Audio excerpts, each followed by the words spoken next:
मेरे गुरु महेश्वर शिव को मेरा प्रणाम है। इस कालखंड के प्रथम शिव के शिष्य हम सबों के परम आदरणीय वर्ण गुरु भ्राता साहब श्री के चरणों में मेरा प्रणाम है। शक्ति स्वरूपा माँ नीलमानंद जी के चरणों में मेरा प्रणाम है और सीतामढ़ी के रुन्नी सैदपुर की इस धरती पे उपस्थित आप सभी गुरु भाई गुरु बहन के चरणों में मेरा प्रणाम है। मेरे गुरु महेश्वर शिव की असीम दया से यहाँ आने का सौभाग्य प्राप्त हुआ है। आज का ये शिव गुरु महोत्सव बरसों बाद आहूत हुआ और सीतामढ़ी जिले के निकटवर्ती स्थानों से भी गुरु भाई गुरु बहन इसमें सम्मिलित हुए हैं। बगल में नेपाल देश है, वहां से भी काफी गुरु भाई गुरु बहन यहाँ सम्मिलित हैं। हम सबका जीवन शिव का शिष्य बनकर गुजर रहा है और इस जीवन में शिव की सुगंध है। समानता, सहृदयता, शांति सबके जीवन में सचमुच में उतरकर आ गई है। साहब श्री हरिनानंद जी का ये आवाहन कि जाति, धर्म, वर्ण, संप्रदाय, लिंग से परे है शिव की शिष्यता। जहाँ सभी चीजें खत्म हो जाती हैं, जहाँ सभी संकीर्णताएं तिरोहित हो जाती हैं, वहीं से शिव की शिष्यता शुरू होती है। शिव की शिष्यता का अर्थ है मानव का मानव से प्रेम करना, जीव का शिव हो जाना, जीव को शिव के तरफ चलने के लिए प्रेरित करना। और आज तक भारत देश या विश्व के किसी भी भूखंड पे जहां भी ईश्वर की बात हुई है, जहां भी आध्यात्म की बात हुई है, वहां पहला नाम शिव का आता है। शिव जो ईश्वरों के भी ईश्वर हैं, महेश्वर शिव। शिव जो देवों के भी देव हैं, महादेव। शिव जो अघोरियों के भी ईश्वर हैं, अघोरेश्वर। शिव जो कपालिकों के भी ईश्वर हैं, कपालेश्वर, महाकापलेश्वर, महामृत्युंजय। काल भी जिससे नियंत्रित होता है, भय को भी जिससे भय लगता है, महाकाल, महाभैरव, नटराज शिव। शिव के अनेक स्वरूप हैं, शिव के अनेक रूप हैं। जिस रूप में जिसने शिव को जाना, उसने शिव को वैसा ही प्यार दिया, वैसा ही प्यार पाया भी। शिव का एक रूप है जगत गुरु शिव का रूप। जब भारत देश में संकीर्णता, अज्ञानता और रूढ़ियों के पास से ये बंधा हुआ था, कहीं भी कोई रोशनी की किरण नहीं दिख रही थी। पूरा विश्व अध्यात्म के संक्रांति काल से गुजर रहा था।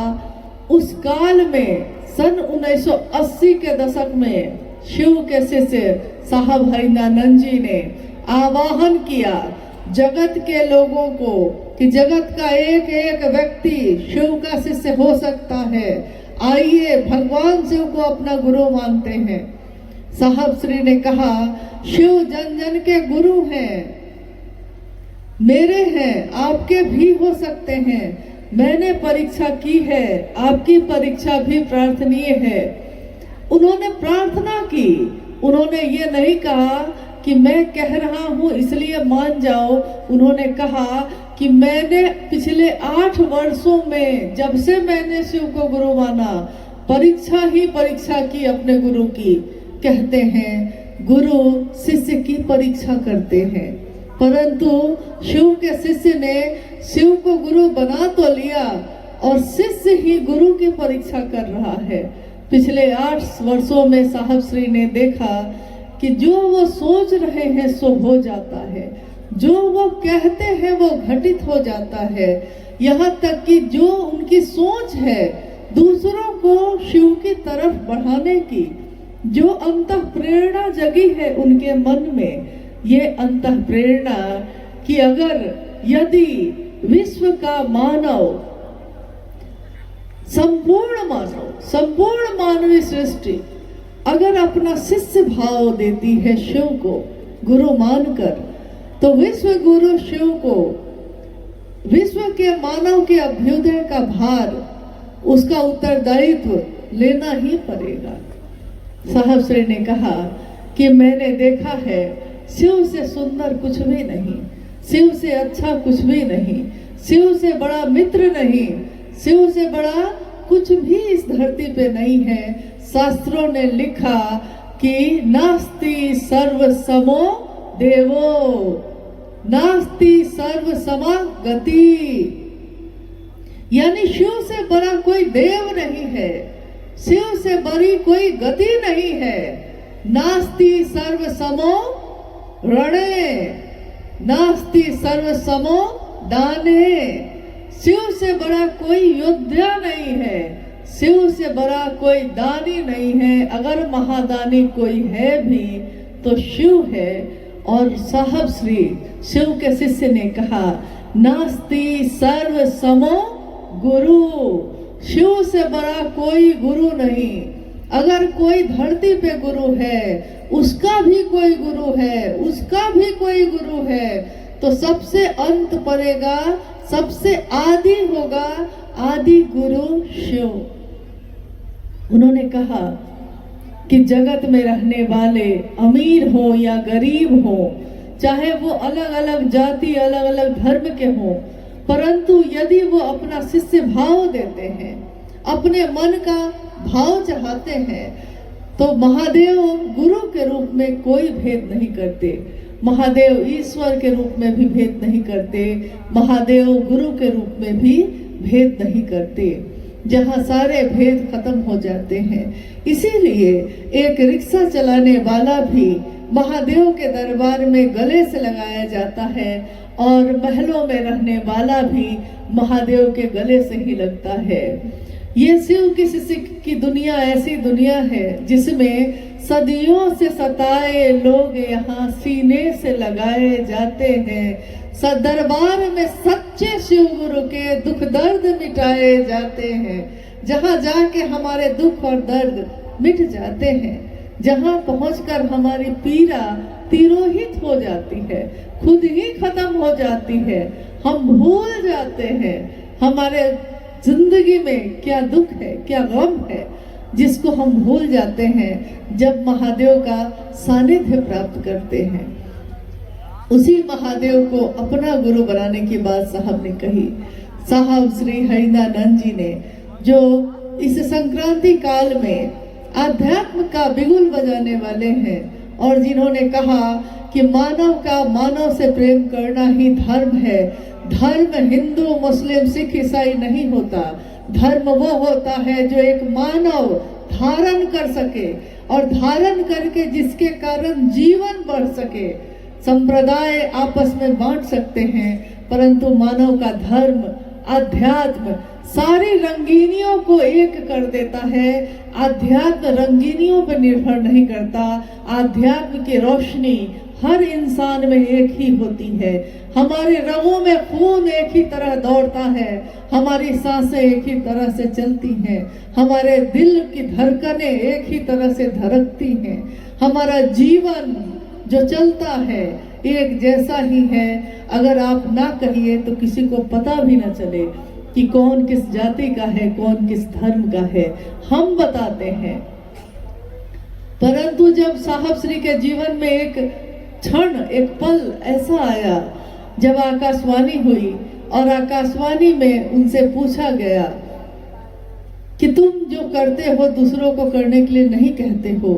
साहब श्री ने कहा कि मैं उस समय डिप्टी कलेक्टर था, मैं कह सकता था कि मैं डिप्टी कलेक्टर हूँ, मैं कह सकता था कि मैं अमुक व्यक्ति हूँ, मैं हरिंद्रानंद हूँ, लेकिन मुझको कुछ भी याद नहीं रहा। मुझको बस इतना ही याद रहा कि मैं शिव का शिष्य हूँ और मैं शिव का शिष्य बनाता हूँ, शिव का शिष्य हूँ और शिव शिष्य बनाता हूँ। इस परिचय के अलावा मुझको कुछ भी याद नहीं रहा कि मैं कौन हूँ, कहाँ से आया हूँ, कहाँ को जाऊंगा। आध्यात्म आत्मा का विज्ञान है, खुद की खोज है, स्वयं की खोज। मैं कौन हूँ, कहाँ से आया हूँ, कहाँ को जाऊंगा और मेरे इस जीवन का उद्देश्य क्या है। जब शिव की शिष्यता की व्याप्ति हुई थी, उससे पहले उसकी पृष्ठभूमि में, यानी शिव की शिष्यता आज जो व्यापक है, जिसकी व्याप्ति दिख रही है चारों तरफ, जहाँ जाइए वहाँ शिव का शिष्य मिल जाता है, जहाँ जाइए हाथों में रुद्राक्ष के कंगन वाले गुरु भाई गुरु बहन मिल जाते हैं। इससे पहले जब ये व्याप्ति हुई भी नहीं थी, उस समय साहब श्री ने पृष्ठभूमि में उसकी तैयारी शुरू की थी कि विश्व का मानव शिव भाव से भर सके, यह पूरी धरती शिवमय हो सके। इस तैयारी में उन्होंने काफी पीड़ा भी सही, काफी कष्ट भी सहे। साहब कहते हैं कि जब से चला हूँ चलता ही जा रहा हूँ, बस चलता ही जा रहा हूँ और इस धराधाम पे आया हूँ। मेरे जीवन के इतने वर्ष बीत गए हैं, एक दिन सबको यहाँ से जाना होता है, मुझको भी जाना होगा। धराधाम से सबको जाना ही पड़ता है, परंतु मैं जब से यहाँ आया हूँ, मैंने अपने जीवन में इसके सिवा कुछ भी और नहीं चाहा कि शिव हमारे आपके सबके गुरु हो जाए। मैंने चतुष्टय कोई कामना नहीं की, मैंने अर्थ धर्म वित्त काम मोक्ष किसी चीज की कामना नहीं की। मेरे मन में एक ही कामना है कि हर व्यक्ति सचमुच में शिव का शिष्य बन जाए। इसके सिवा मैंने शिव से कुछ नहीं मांगा।